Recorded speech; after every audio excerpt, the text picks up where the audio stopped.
Part 2 of Juke Joints in Jesus, Freedom of Movement, the Desire and Creation of Sanctuaries Away from the White Gaze.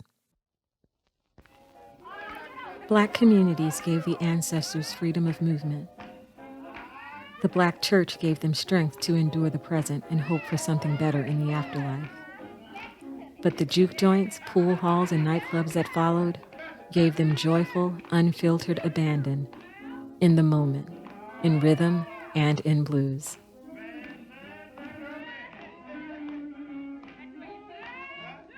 Both before and after the enslavement of Africans formally ended with the ratification of the 13th Amendment in 1865, Black communities arose, often on the sites of and surrounding former plantations. As soon as they could, Black families who could sought to buy land and incorporate. Others were stuck in the cycle of sharecropping on white-owned farms until they created other opportunities for survival and economic independence. These communities that were founded in the shadows of enslavement still exist all over the South, and especially along the Gullah Geechee corridor. Now, each area is named as a plantation owner. Each plantation was named as a plantation owner. Most of them have their own juke joint. It didn't have no name on it, but it was a certain area. One is right on the corner of the farm. Myrtle Beach, South Carolina, like many southern tourist spots of the time, was, for all intents and purposes, a sundown town. African Americans worked in service industries that supported tourism, but weren't allowed to access amenities such as hotels, concert halls, restaurants, or even the beach itself. Atlantic Beach, nicknamed the Black Pearl, defied Jim Crow laws in the segregated South, debunked Black stereotypes, and broadened the enterprises of the Gullah Geechee people. Black men and women opened hotels, restaurants, juke joints, nightclubs, and shops in Atlantic Beach. But residents of another Charleston County community, descendants of the founders of Mosquito Beach on James Island, are fighting the good fight to maintain the legacy of their forefathers and mothers.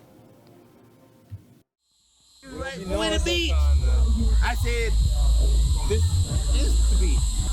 We couldn't go out there on that white sand. Right. With that black skin. We had to make our own beach. Say, this is our beach. This is our sustenance. This is our healing. Right. We can farm anything. Feed our families from this water. My grandmother used to be down here running a lot of these places for other people, you know, and, you know, just putting her community forward, you know, and making the best for her and her family and everybody else around her. That's why everybody can say her name and know what she stand on. And so, most women like that had kids that used to come to my family and go to their church. Right. And that's where the market was, and they would make their economics from the honorable, I guess you could say, gifts they had to Seashore Farm and stuff like that. Right. So that's kind of what me and him are again today. He's got more of the experience and blood tied to this specific area, and then I was more of the area they would travel to, and we was all connected because we could move to different islands. Our families tie in together like that. These are descendants of slaves, and these are freedmen, young people who desire to branch out from different plantations, and you know, they bought land from back then the property was named after Solomon Legree, and you had a Mr. Seeley and a Mr. You had Solomon Legree was a Huguenot, from France, and he, after he left or died, his heir decided to sell property to the free black that were migrating down from up north down this way. From the plantation, rather. Right. Yeah. And different families from different places all bought property and established their homes here. And a lot of them, I guess, from hearing from their ancestors, ventured to create the village, if you will, that they heard about. And what they did is they bought land from the Legree family, who sold to them. And it was about 8 plantations on James Island. Solomon Legree here was the only one that sold to black folks at that time. The Gilliard, the Wilders, the Lafayette, Richardson, Walker. Singleton, all those families merged into this community and purchased land. Back in the late 1800s, early 1900s. But like I said, at one time it was all black owned, just like Solibri was all black. Now we are salt and pepper. Since Korea, that's the Korean War. After they started paving these, because most of the roads were dirty roads, and everybody used to come together. But they closed most of them back then. Immigration, I tell folks day and night, immigration is on peoples. They didn't change people. Right. People are the same. It's getting worse. After immigration started, they started closing on here. I see a lot of my older people afraid to tell how good things were because how good it is, somebody else gonna want it. Right. That makes sense. Envy creates monsters. The love for the land took on a different meaning. So we're right now in the midst of what many refer to as gentrification. When the old folks bought the land, they used it for farm. So they just need a little strip of land, Right. a little strip of land to do their farming. And they were called truck farmers. Because when they do their produce, they took it to Charleston Market, Right. which is, now they have commercialized the Right. Charleston Market. Him at 3. Right. I can tell you, him at 3 blacks down there now. Whereas when I was a little boy, my dad used to take his produce to the market in his little pallet, his little pickup truck. I'd be in the back of the truck, Right. and his tomato and most thing with that lima beans, that green lima beans. That was big part for the white folks. So they get down there and get a little spot. We go usually 4 o'clock in the morning, and by 6 or 7 o'clock they be on sold out. Wow. So how did this get the name Mosquito Beach? There was an oyster factory back in the early 1920s, 30s. The factory provided a source of income for the community. It was located, like I showed you, down there on the far end. And it employed a lot of the people in the community. And when the factory closed, the old man, Joe Low Bubba Kingpin, he had a house down here, 2-story house. And he had upstairs for his living quarters and downstairs was like a little, I ain't gonna say juke joint, but it was a little store. Piccolo joint, juke joint. Yeah. It was. And it was called the factory. And there was a lot of adult stuff going on down here. Right. So they call it the factory. We going on the factory. We going on the factory. Then, in 1953, my uncle built that pavilion. The first one was over there. Right. And a lot of dancing, a lot of interacting, and all this stuff was going on. And the mosquitoes came too. And so the name evolved. People stopped referring to it as the factory and they started calling it Mosquito Beach. Right. And so did other entrepreneurship happen at that time. The old man was still here. Although he lost that first house, Right. the 2-story house burned down, he built another house. He was self-sufficient. Right. He would go in that creek, come back with a boatload of fish and shrimp and crabs, cook it right there, and everybody would have the best crab and shrimp they had. There's the park right over there, the bus excursion, and people get out and walk around, and I guess they had a good time because they didn't want to leave. And of course, like I say, we improvised. Right. Because this was the closest to being a beach because we did not have access to Folly Beach until after the attack on a group of young fellas from Mosquito Beach who on a deer decided that they were going to walk on Folly Beach. For many years, even our grandparents worked on Folly Beach. Right. They did domesticated work there, but they could not socialize on Mosquito Beach. On Folly Beach. You had to be up probably before dark. You had to be off. They had a gate. And consequently, they decided, let's go walk on the beach. Cleveland Roper. He lived the experience when they went on the beach after they passed the 1964, 65 Civil Rights Bill, and they said we all equal. You know, no more riding on the back of the bus, no more this and that, and they opened everything up to the public.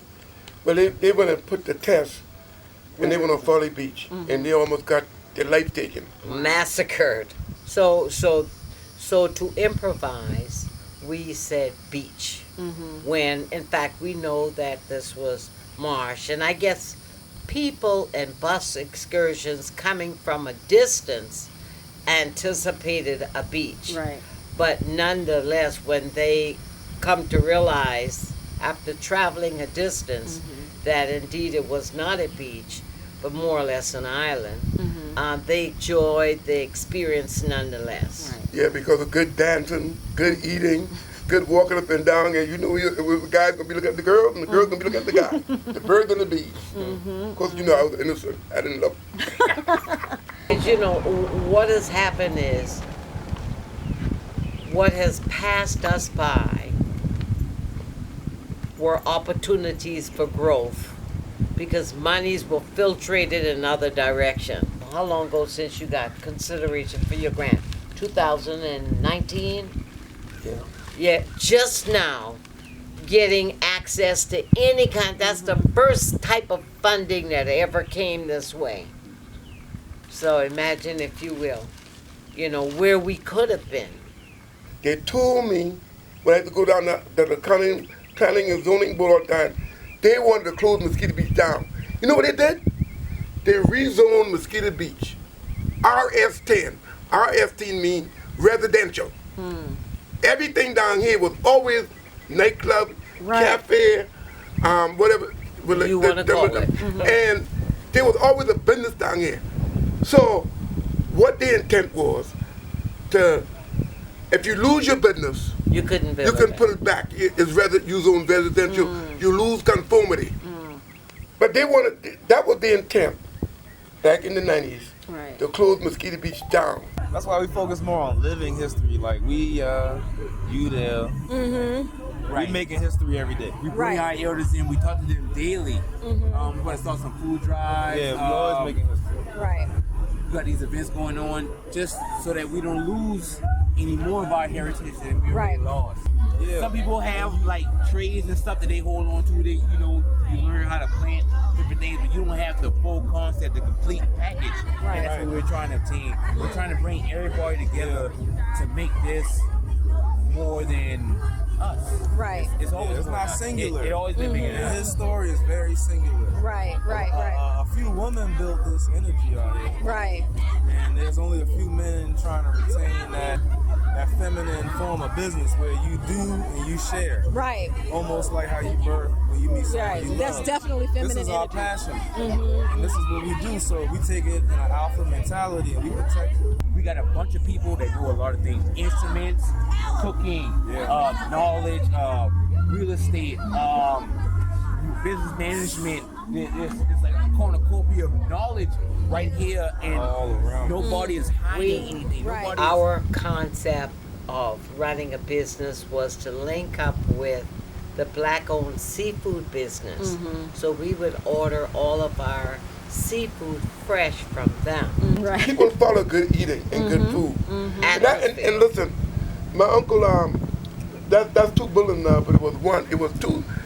That's one building now, but it was two buildings. The restaurant was an in there, and my aunt used to work in there, in that building there, cooking that okra soup, and lima beans, and fried chicken.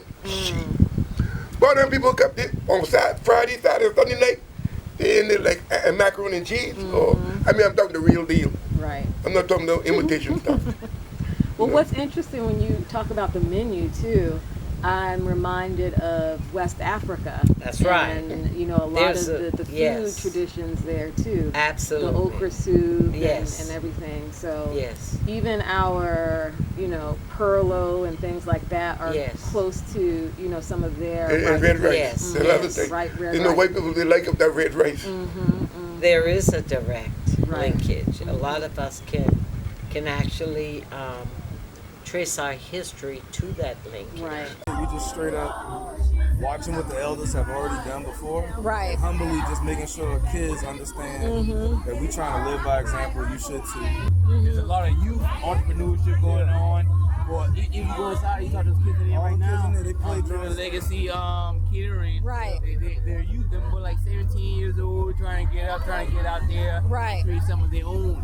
Stepping outside of what the world tells you can be. Right. Or can't be. Like the more you come out here and the more you're with us, Right. you'll see more people that come in and that wants to find their heritage. Right. Because their bloodline dates back to what we have and what we lost. Thank you for watching Juke Joints in Jesus Part 2, Freedom of Movement. Watch the next episode, The Black Southern Church.